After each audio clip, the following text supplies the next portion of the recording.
Hello and welcome to all of our Gold delegates. I am Fiona Lang Sharp, IBCLC Director of Communications and MC here at Gold Learning. Welcome to our Gold Neonatal Conference. I'm here today with Jim Thigpen, and we're going to be diving into some of background news about Jim. And of course, we'll be talking about the conference and of course, his conference title. You can see it here, presentation title, Clinical Pain Management in the Neonate. Now, our conference is going to be up online. You can join us on June 3rd. Easy peasy. Just go to goldneonatal.com and you'll be able to actually join us for a free presentation on June 3rd with Dr. Nicholas Embleton as well. Now, Jim is here with us. He is going to be talking as part of the add-on package, which is about pain management, and it's going to be fantastic. So welcome back, Jim, to Gold Learning here. Thank you, Fiona. It's good to be here today. Well, we were just saying how quickly time flies. You were here with us 2 years ago speaking, and I feel like it's just flown past. But in that 2 years, we want to hear what's been happening in your life. So why don't you start off by telling us what you've been doing in the last couple of years? Well, it's a little tricky. Our oldest son has gotten married, so I have a daughter-in-law now. He is actually in physician assistant school, so I see him every now and then around the hospital. Oh, in the same school. Yeah, well, not the same school, but in the same hospital. Right, same hospital, yeah. Our middle son, is graduating from college this week, and so he is hopefully getting off the payroll very soon. And our youngest is in college as well, so my wife and I are empty nesters, so that's changed our life quite a bit. Oh, man. That's crazy. So it's all good. It's all good. It's different for us. Totally. And so I will say that time does fly. My mother warned me that a few years ago. The older you get, the faster it goes. And so I'm now 2 years older than I was when I did this last time, and it has certainly flown by.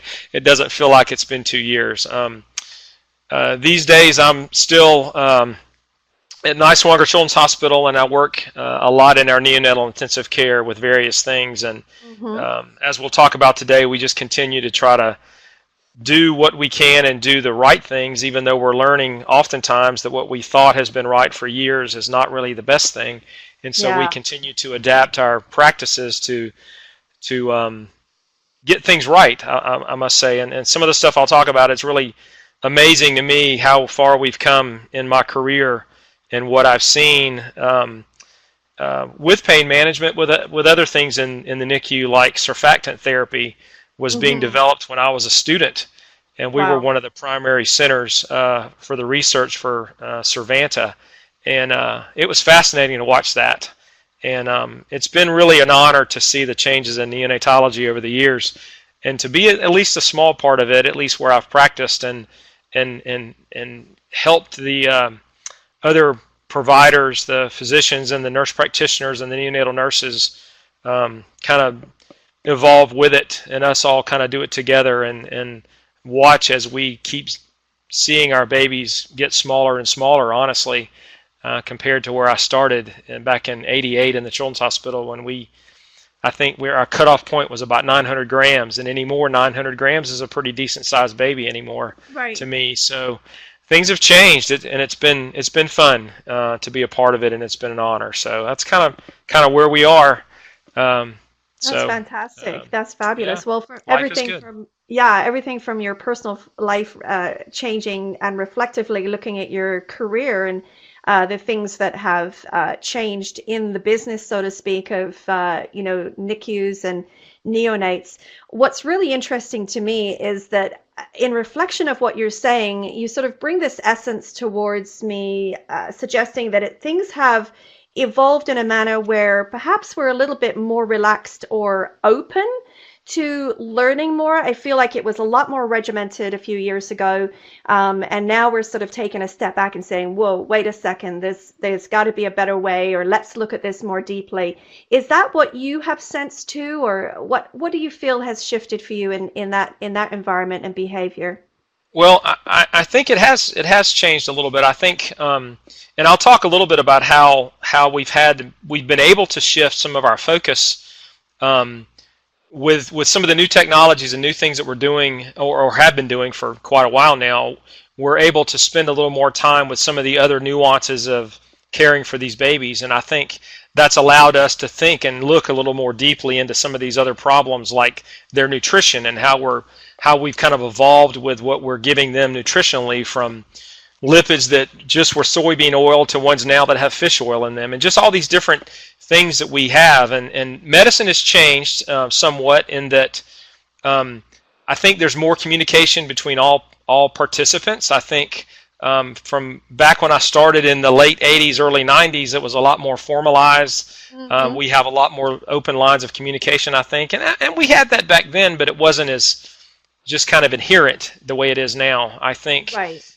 we train our students to be more open and more straightforward about what they want to say, instead of being quite so formalized. And and so I think that's helped with some of the things. I mean, there's always been some nurses that would tell you whatever they thought immediately, but then I think it's even more accepted. It's even more common for other providers, not just the physicians, to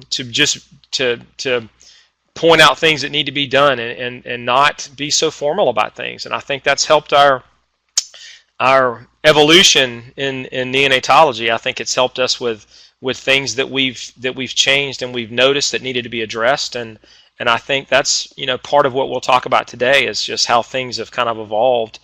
And I think it certainly is for the better care of these patients, but it really is more rewarding for us as professionals, I think, to have been a part of it and to see where we've come, how far we've come over the years. Yeah, absolutely.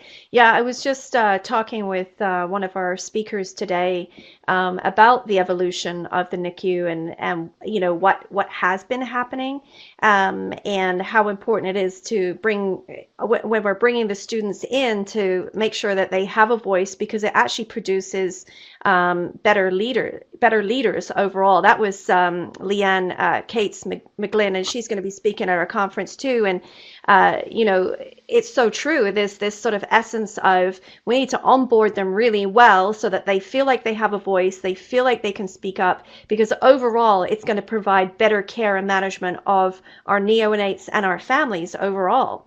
Wouldn't you say, Absolutely. Tim? Yeah. Absolutely. And it's just overall better for everybody. I think the physicians can have a little more. I don't mean to say they can relax a little more, because they certainly can't. None of us can. But I think it allows them to pass on some of the responsibilities to some of these other practitioners that can do things very effectively. And it just be better for everybody involved. I know it feels more rewarding to me at times than it used to. Not to say that it wasn't before, but I think it's just a different practice environment these days. It's kind of like we've grown up a bit, I think that's the key thing. We've grown up a bit in the NICU, and I remember back in the day how more formalized it was. It was a little bit more restrictive. There was less conversation, and now it seems like it's all about the conversation. It's about communication. It's about bringing in different professionals and getting them to collaborate and those types of things. And we're seeing that across the board. But of course, in the NICU, it's so important. That's that fragility that we're dealing with all the time, at rapid pace sometimes, Absolutely. Where you said, like, people have to be game face on all the time to make sure that they are articulating the needs of the client and the infants. So yeah, it's so important. So I'm excited to hear you say that too. Thank you. It's been, again, it's an exciting time, and it continues to be an exciting time to be a part of it. Excellent. So talking a little bit about this topic, as far as, pain management goes, when did you start getting interested in this specific area of your career? Or has this just always been something that's been riding alongside you? I would definitely say the latter. It's always been something that's been part of it. I started working in a children's hospital in 1988 after my first year of pharmacy school, and I was amazed at what was being done with these newborns or with these premature babies, and Hmm. how we were treating their pain, and or what we perceived to be their pain. I mean, again, some Right. of the things I'll talk about, we were doing the best we could, and what we knew at the time, or what we thought we knew at the time. And it's just been a continual evolution with of some new medications, although we had some of these meds back then too, Right. um, and how we're using them, and things that have kind of happened to these babies over the years, especially in the last decade or so, with an increase in neonatal abstinence syndrome, um, Hmm. and just how we've had to, bring that into what we're doing. But definitely all the things that we've learned, and having prepared for this presentation, and just reread some of the stuff from the past, just amazed me. Cool. um, the way we used to think, and how we've Right. learned, and how the but one thing that I'll point out later is that even though we know things and we learn things, the NICU is probably the slowest place in some respects for the evolution of things that happen in it. And as I say, old habits die hard, and sometimes very and slowly in the NICU.